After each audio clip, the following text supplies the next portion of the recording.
Ayan guys, tag-ulan na talaga dito sa Pilipinas. Kita nyo ang dilim, lakas ng ulan.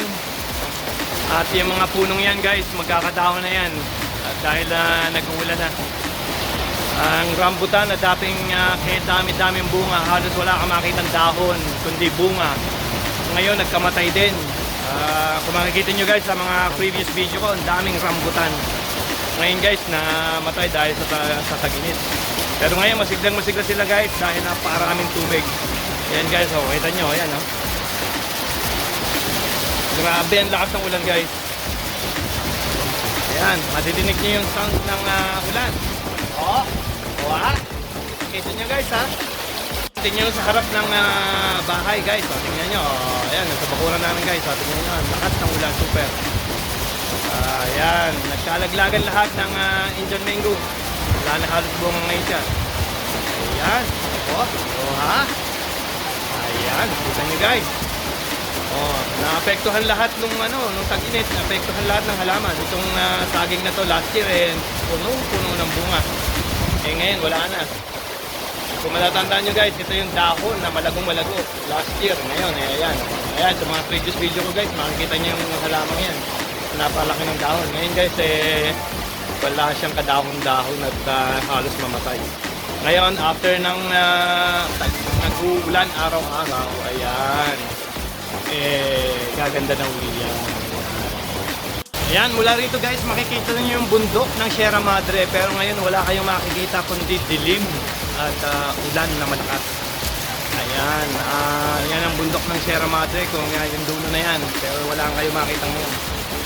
Ayan, ang bundok ng Sierra Madre ay nakapaikot mula Bicol hanggang Apari. Ayan, ang bundok ng Sierra Madre. Pero mostly sa Bulacan siya nakaikot. Ayan, makikita nyo. Wala ngayong makita ngayon guys. Dilim at ulan. Napakalakas ng ulan guys. Maridinig nyo. Ayan ha. Oh ha. Tubig oh. Ayan oh. Pinong-pinong ng tubig guys. Ayan. Oh.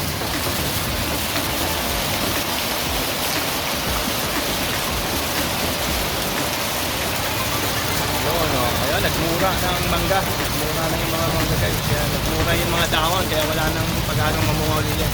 Next year, next season na ulit. Next year. Guys, makikita nyo, laglag lahat ng bunga ng mangga. Ayan, oh. Ayan, ayun. Ang dami guys. Oh, ayan. Oh. Ayan guys. Kita nyo. Ayan. Oh. Ayan, oh. Yung chico nito guys. Pakarami yung bunga to last year. Ngayon marami na naman at hindi pa naman panahon ng nagsisimula na siya lumaki. Maliliit. Napakaraming bunga. Maliit na lang. Sa ngayon na maliit pa. Ayan guys. Oh, ayan. Ayan. Tagulan na talaga. Lumamig bigla. Kanina napakainit. Tunay na sinasabi ko sa inyo guys. Kanina napakainit. Ngayon lumamig-lamig na. Ayan guys. Magandang gabi po sa ating lahat. Isang napakaulang gabi or isang napakaulang maghapon. Ang ulang po ito ay kanina pang hapon ay simula. Hanggang ngayon ay umuulan pa rin. Kung marinig nyo ang background sa ating pod ay ang napakalakas na ulan guys. Ayan, totoo nga at tunay nga tag-ulan na dito sa Pilipinas. Ayan guys, kung marinig nyo ang buhos ng ulan, ang ingay ng ulan sa pagtama sa lupa ay talagang ngayon talagang nagbuhos sa lakas ng ulan. At ay nakakatuwa nga kung i-report sa inyo guys na tayo ay nagsimula ng ulan sa Pilipinas. Dahil tuwa po ang ating mga magsasaka at mga gulay, mga puno ay talagang tuwang-tuwa pagbagsak ng ulan. Ayan. Oh guys, pakikita ko sa inyo sa paligid. Mula pa to, kaninang liwanag. Ngayon ay madilim na, mula pa rin. Para naman ay huwag magbaha sa mga lola yung area sa atin. Oh, ayun guys, monsoon rain, talagang nagsimula lang ng ulan or baka naman magsamang malaki sa ulan. O ano pa man guys, mag-ingat po tayo lahat sa pagbaha, mga lola yung area guys. Ayan, nakikita ko po sa inyo ang magbusak ng ulan sa lupa. Reporting here in the Philippines guys. Back to you later. guys, kita nyo, oh. Daming tubig. Parang araw ay walang tubig ngayon. Ayan. Ayan guys. Kita nyo, nagbabanga na. Ayan, oh. Oh, tuwa ang mga puno. Ayan, sumasayaw sa tuwa. Sa ganda. At sila ay talagang buhay na buhay. Guys, sa tubig. Ayan guys, ilagyan ko ng ilaw para makita nyo.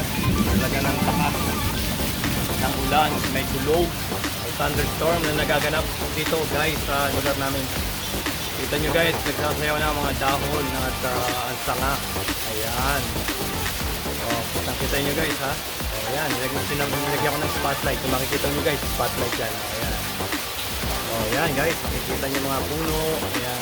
May mga manok pa dito guys, makikita natin. Ayan. Kita nyo guys. Sadyang ang mga dahon ay sumasayaw. Ayan. Mula pa kanina ang ulan at tumigil lang ng bahagya. Ngayon ay nagbalik na malakas na ulan. Ayan. Kita nyo guys sa kabilang puno. Ayan, tama. Ang ganda yung spotlight na nabili ko guys. So, ayan. Ayan, ako. Malakas. So, ayan. Ayan. Ayan. At guys, stay tuned at magre-report pa tayo sa maraming kaganapan dito sa ulang ito. Mahagod na guys. Tingnan nyo yan. Mahagod na. Diba? Ayan. Ayan, hindi na nyo guys. Ang tulog ng tubig. Napakarami ng tubig na tumapos. Siguro ilang swimming pool lang tumapos tubig mula kanina sa pagbagsak. Sa punong yun ay may manok. Hindi natin makita sa ngayon nakahapong manok. At maispatan natin ang nakahapong manok na yan. Yan ay puno ng citrus. Anong citrus yan? Hindi natin alam kung anong citrus yan. Yan ay suha, I guess. Ayan guys, ito ay isang napakalaking puno. Dapat na maraming bunga at dahon na mamatay dahil sa tag-ulan at sa tag-araw. Ito pa guys, yung kaninang sinunan ko ng maluwanag pa. Ayan, ngayon na. At wala na tayong halos makita dahil sa kadiliman ng dahil sa ulan at dahil na rin ay gabi na ngayon. Oh, ayan, oh, magkahalaga. Ayan, report. Ayan. Ayan guys. So guys, stay tuned lang kung mayroon pa tayong i-report bukas. At sa lahat po ng hindi pa nag-subscribe, please subscribe. At salamat po sa 523 na nag-subscribe. At sa mag-subscribe, salamat po sa inyo ng marami. Please subscribe and share sa ating channel, sa munting channel, at magre-report tayo ng marami pa. Sa inyong kaalaman guys, next week ay babalik na tayo ng Canada at tapos na ang ating bakasyon. Tayo ay babalik na sa katotohanan. Ika nga, tayo ay magtatrabaho na ulit. Ayun guys, salamat sa inyo guys at reporting here in Bulacan. Mabuhay po tayo.